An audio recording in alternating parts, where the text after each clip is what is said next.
जी student, तो आज के इस वीडियो में हम पढ़ने वाले हैं हमारा एक नया topic increase and decrease as percent. तो increase and decrease as percentage मतलब क्या होता है? देखो, इंक्रीज का मतलब होता है इंक्रीज का मतलब होता है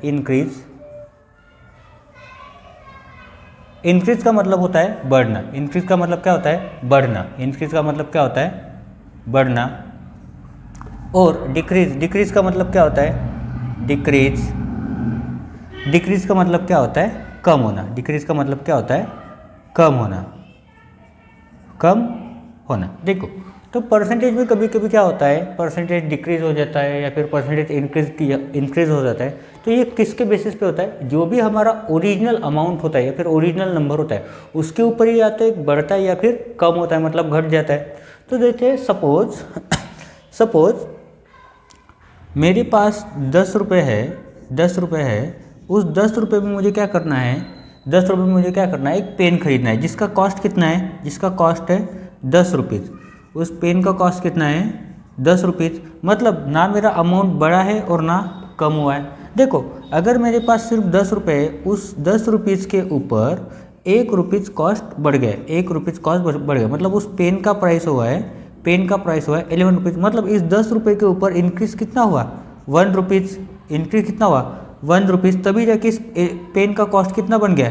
11 रुपीज़। मतलब परसेंटेज में कुछ बढ़ा है, मतलब 10% बढ़ी है वैल्यू। अगर उसी 10 रुपये का पेन का प्राइस, वो पेन पुराना हो गया और शॉपकीपर ने मुझे सेल किया कितने रुपए में? 9 रुपीज़ में उस पेन को मुझे सेल किया। मतलब क्या हुआ? 1 रुपये से प्राइस डिक्रीज हो गया। 1 रुपये से प्राइस क्या हो गया? डिक्रीज हो गया। तो इसी को क्या कर रहा है? हमें परसेंटेज फाइंड आउट कर रहा है। मतलब ये तीनों चीज़ें जो है, इक्वल रहना, इंक्रीज होना या फिर डिक्रीज होना, ये किसके ऊपर डिपेंड है? जो भी ओरिजिनल अमाउंट होगा, जो भी ओरिजिनल नंबर होगा उसके ऊपर ही होता है। या तो इंक्रीज होगा या फिर डिक्रीज होगा। पर किसके बेसिस पे? जो भी ओरिजिनल नंबर होगा हमारा, जो भी ओरिजिनल कॉस्ट प्राइस होगा, नंबर होगा, जो भी ओरिजिनल अमाउंट होगा, उसी के बेसिस पे होगा। तो उसका परसेंटेज फाइंड आउट कैसे करते? तो जब भी परसेंटेज इंक्रीज या फिर डिक्रीज होता है तो उसके कुछ फॉर्मूले होते हैं। उसके कुछ क्या होते हैं? फॉर्मूले होते हैं। तो फॉर्मूला क्या होता है? देखो, फॉर्मूला क्या होता है? देखो, परसेंटेज इंक्रीज जो होता है, परसेंटेज इंक्रीज। तो परसेंटेज इंक्रीज का फॉर्मूला कब होगा? जब मैं किसी चीज़ को सेल कर रहा हूँ उसकी प्राइस बढ़ा के, मतलब उसमें कुछ अमाउंट ऐड कर रहा हूँ और उसका प्राइस इंक्रीज कर रहा हूँ। तो कितने से इंक्रीज कर रहा हूँ? मतलब यहाँ पे मैं सिंपल लिख सकता हूँ चेंज इन नंबर या फिर चेंज इन अमाउंट। तो हम कंसिडर करते हैं चेंज इन नंबर, मतलब वो नंबर कितने से चेंज हुआ है। और किसके बेसिस पे करते हैं हम? जो भी ओरिजिनल नंबर रहेगा हमारा उसके ऊपर। तो क्या आएगा? ओरिजिनल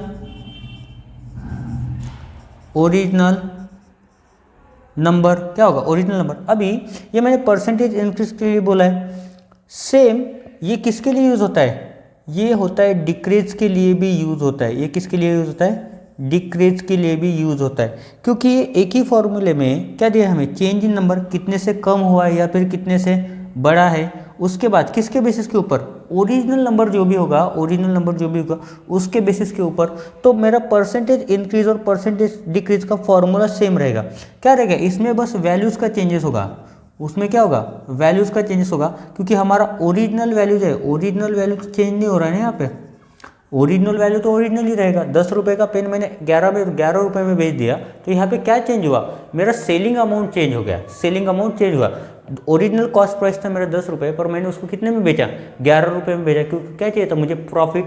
और प्रॉफिट मतलब क्या होता है? Increase in percentage. वही पेन पुराना हो गया, बिक ही नहीं रहा है, 2 साल हो गए, 3 साल हो गए, तो उस पेन को क्या किया था मैंने? सेल में निकाल दिया। मतलब क्या था? उसका कॉस्ट प्राइस 10 रुपीज़ था, मैंने उसके ऊपर 10% डिस्काउंट दिया। मतलब उसी पेन को मैंने 9 रुपीज़ में सेल किया। मतलब क्या हो गया? मेरा 1 रुपये का लॉस हो गया। मतलब मेरा 10% का क्या हो गया? लॉस हो गया। तो इन दोनों परसेंटेज इंक्रीज और परसेंटेज डिक्रीज के लिए सेम ही फॉर्मूला यूज होता है। तो चलिए देखते हैं इसके ऊपर का एग्जाम्पल नंबर 1। तो एग्जाम्पल नंबर 1 में उन्होंने क्या बोला है? Neha's school fee increase from ₹500 to 600 by what percentage did the fee increase. देखो उन्होंने क्वेश्चन में मेंशन कर दिया है फी क्या हो गई, इंक्रीज हो गई, और हमें क्वेश्चन में भी समझ रहा है कि पहले 500 थी, बाद में कितनी हुई 600, मतलब क्या हुआ है, इंक्रीज हुआ है, फी में क्या हुआ है, इंक्रीज हुआ है, फीस इंक्रीज हुई। तो हमें क्या करना है, कितने परसेंट से फी इंक्रीज हुई, कितने परसेंटेज से फी इंक्रीज हुई, यही हमें फाइंड आउट करना है। तो सबसे पहले क्या फाइंड आउट करना पड़ेगा हमें, चेंज इन नंबर, मतलब यहाँ पे क्या आएगा, change in amount of fees, मतलब यहाँ पे क्या आएगा, change is amount of fees. तो देखो कैसे लिखेंगे आंसर में, गिवन में क्या करेंगे, इनिशियल फीस कितनी थी हमारी, इनिशियल फी कितनी थी, ₹500। इनिशियल स्कूल की फीस कितनी थी, 500। चेंज कितना हुआ, चेंज इन फी कितना है, ₹600 कितना है, चेंज हो गई फी, क्या हो गई, इंक्रीज हो गई फी। तो अभी क्या फाइंड आउट क्या करना है हमें, टू फाइंड आउट क्या है, परसेंटेज ऑफ इंक्रीज इन फी, मतलब क्या करना है, परसेंटेज इंक्रीज फाइंड आउट करना है। लिखते हैं अभी सॉल्यूशन, बहुत ही सिंपल क्वेश्चन है। देखो क्या हो गया, फीस में क्या हुआ है, चेंज हुआ है, पहले 500 थी, उसके बाद कितने हुई, 600। तो कितने अमाउंट से चेंज हुई फीस, ये फाइंड आउट करना पड़ेगा। सो देयरफॉर क्या लिखेंगे, the amount by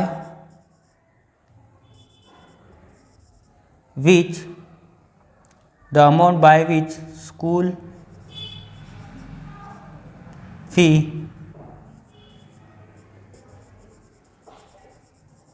increase is equal to कितना आएगा, ₹600 माइनस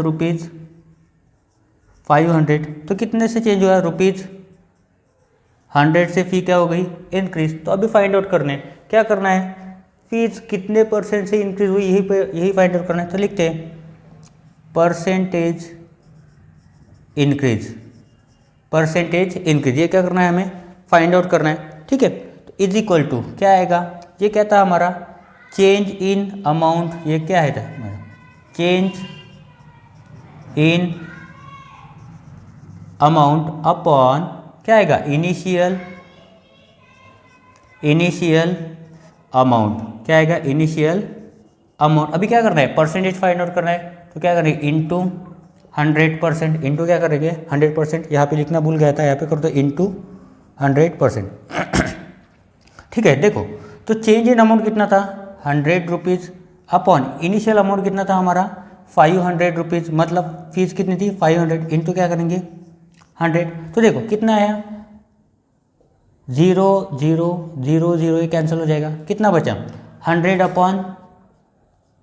100 अपॉन बचा 5% का सिंपल, ठीक है, मतलब इंटू 1% बचा, मतलब 100 डिवाइड बाई 5 कितना आता है, 5 2 होता है 10, और ये बचा 0, कितना है मतलब 20%, मतलब स्कूल की फ़ी कितनी परसेंट से इंक्रीज हुई, स्कूल की फ़ी है 20% से इंक्रीज। देयरफॉर क्या लिखेंगे, लास्ट में सेंटेंस क्या लिखेंगे, तो लास्ट का सेंटेंस यहाँ पे लिखता हूँ मैं। So therefore the fee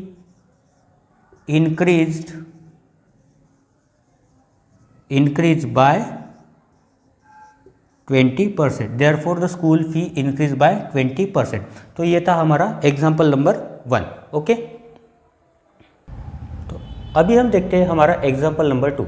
example number 2 में उन्होंने बोला है, in the bird sanctuary the number of migratory birds decrease from 125 to 100 this year, What is the percentage decrease in the number of migratory birds? तो find out क्या करना है हमें, percentage decrease, कितने से हुए 125 से कितना हुआ, डायरेक्ट 100 हुआ है। तो क्या करेंगे, सबसे पहले लिखेंगे, डायरेक्ट आंसर ही सॉल्व करते हैं इसका। डायरेक्ट आंसर में क्या आएगा, देखो क्या बोला है उन्होंने, डिक्रीज किस में, माइग्रेटरी बर्ड्स में। तो लिखते हैं decrease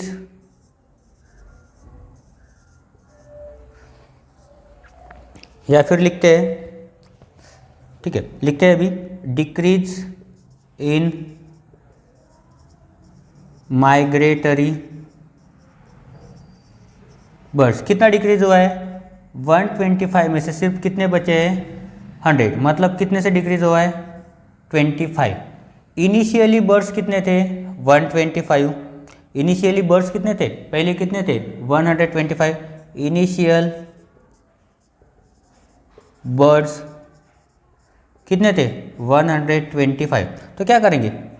percentages of decrease, percentage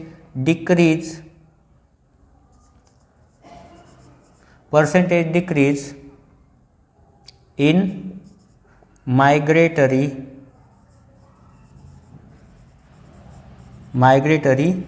birds कितना आएगा? देखो, डिक्रीज इन माइग्रेटरी बर्ड्स कितना है? 25। इनिशियल बर्ड्स कितने हैं? 125 मल्टीप्लाइड बाय कितना आएगा?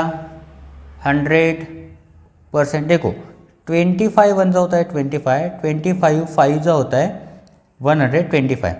तो अगर हम देखते हैं क्या बचा हमारा, 1/5 इंटू कितना आया? 100%। तो अगर हम 5 से डिवाइड करो 100 को तो कितना आता है? 5 20 आता है। मतलब कितने परसेंटेज से डिक्रीज हुआ है? 20%। कितने परसेंटेज से डिक्रीज हुआ है? 20%। ठीक है, मतलब सेंचुरी में जितने बर्ड्स थे 125, उसमें से 20% बर्ड्स क्या हो गए? डिक्रीज हो गए। ठीक है, तो यहाँ पे हम सेंटेंस भी लिख सकते हैं, वो आप ट्राई करो सेंटेंस लिखने में। नहीं तो यहाँ पे आप डायरेक्टली लिख सकते हो 20% माइग्रेटरी बर्ड्स इज डिक्रीज्ड। ठीक है, उसके बाद देखते हैं हमारा नेक्स्ट क्वेश्चन, एग्जाम्पल नंबर 3।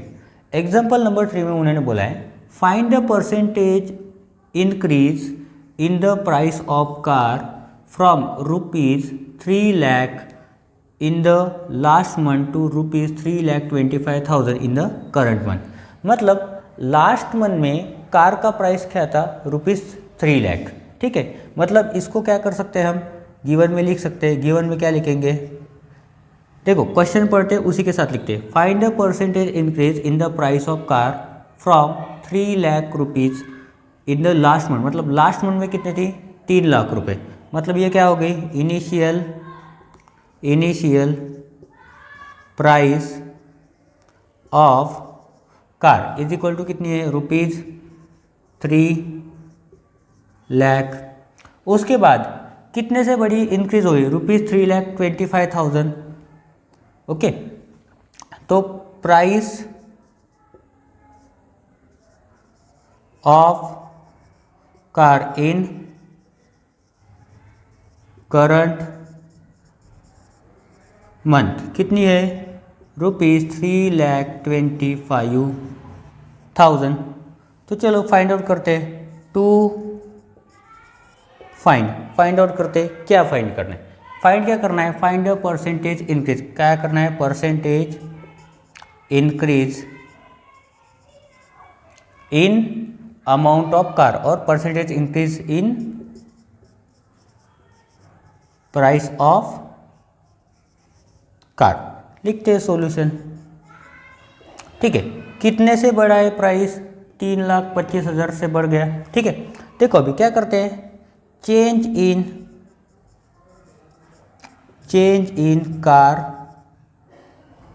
इन कार प्राइस कितना आया? पहले कितना था? रुपीज़ 3 लाख। कितने से बढ़ा? 3,25,000। अभी करंट प्राइस है 3,25,000 माइनस कितना करेंगे? इनिशियल प्राइस कितना आएगा? 3 लाख। सो कितने से बढ़ा? रुपीज़ 25,000 से कार का प्राइस इंक्रीज हुआ। तो अभी क्या करना है? हमें मिल गया change in car price. Initial price पता है हमें रुपीज़ 3 लाख। तो फाइंड आउट करते हैं। Therefore percentage increase is equal to कितना आएगा? Rupees 25,000 upon rupees 3 lakh into कितना आएगा? 100 परसेंट इंटू कितना आएगा 100%। देखो ये 3 जीरो ऊपर के मैं यहीं पे कट करता हूँ 1 2 3, ये 1 2 3, ये बचे वाले 2 जीरोज में यहाँ से कट करता हूँ 1 2, ये 1 2, कितना बचा 25/3, कितना बचा मेरा 25/3, दिख नहीं रहा होगा आपको क्लियरली, तो यहाँ पे लिखता हूँ 25/3। 25/3 अगर मैं करूँ 25/3 तो 3 6 8 18 होता है, और 3 8 होता है 24, 3 8 कितना होता है 24, ठीक है 3 8 होता है 24, 0.3 होता है 9, 3 होता है फिर से 9, मतलब कार का जो प्राइस है कितनी परसेंट से इंक्रीज हुआ 8.33% से कार का प्राइस क्या हुआ इंक्रीज हुआ, ठीक है 8.33% से कार का प्राइस क्या हुआ इंक्रीज हुआ। तो ये हो गए हमारे दोनों क्वेश्चन सॉल्व। इसके पहले मैंने क्वेश्चन नंबर 1 भी समझाया था, ठीक है। तो इस टॉपिक में बस इतने 3 ही एग्जाम्पल दिए गए, उसके बाद हमारा डायरेक्टली प्रैक्टिस जोन दिया है। तो प्रैक्टिस जोन 3 में सिर्फ 2 ही क्वेश्चन दिए गए, तो हम नेक्स्ट वीडियो में सॉल्व करेंगे। तो ये एग्जाम्पल अगर आपको नहीं समझ में आया, इसमें कुछ डाउट हो तो आप कमेंट करो, मैं फिर से एक और वीडियो आपके लिए मैं बना दूंगा, जिसमें मैं और स्लोली या फिर और कुछ नए एग्जाम्पल यूज़ करके आपको समझाऊंगा। थैंक यू एंड जय हिंद।